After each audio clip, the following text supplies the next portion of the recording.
Hello, Insomniacs! Today we're going to take a look at The Beginner's Guide, a game from the creator of the Stanley Parable. I was originally going to do an actual Let's Play of this game, but as it turns out, it's a bit too deep to really do a Let's Play of. After I finished it, I really felt like I needed to decompress a bit and take some time to think about the message and the trippiness of it. So I've decided instead to do a quick review on it.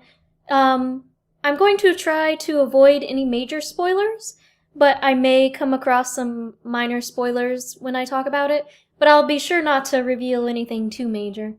So let's talk about The Beginner's Guide. So I went into this completely blind, and I just bought it because I like the Stanley Parable so much that I figured that whatever new experience I was going to receive was probably going to be worth it. And as it turns out, it really was worth it. The game, it's hard to call it a game. It's a walking simulator, really. You don't really do much besides interacting with one or two switches throughout the entire game.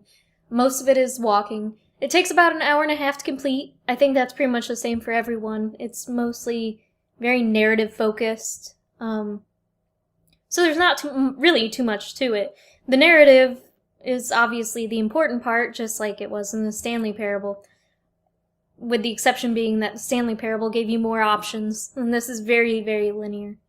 So, what do I think about it? Well, as far as it was difficult for me, actually.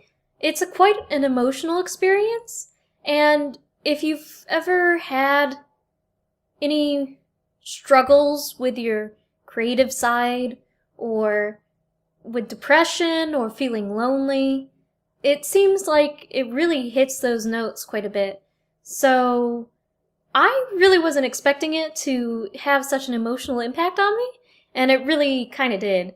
So, when I was doing the Let's Play of it, it was really hard to commentate at the same time, because I found myself seeing too much of myself in the game. And if you play it, you'll know what I'm talking about. And I would definitely suggest you go play it, if you want an emotional narrative experience, is what I'd say. There were even some moments that deeply disturbed me for some reason, and I'm not quite sure why that is. It just, from some of the moments, felt extremely creepy to me.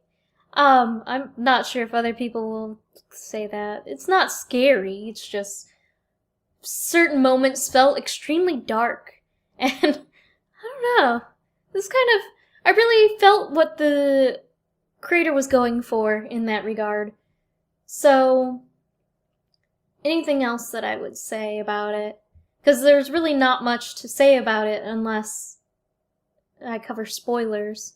I will tell you that the basic premise is that you are going through some of the early games that a friend of the narrator being the creator of the game, you're going through a few of the games that his friend made, early on in his beginning of game development.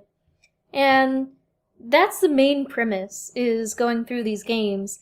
They're not very much games, obviously, just like the game itself is not very much game-y. I would definitely call it more of an interactive experience. It's definitely more along the lines of, it's even more like Dear Esther than it is, Gone Home.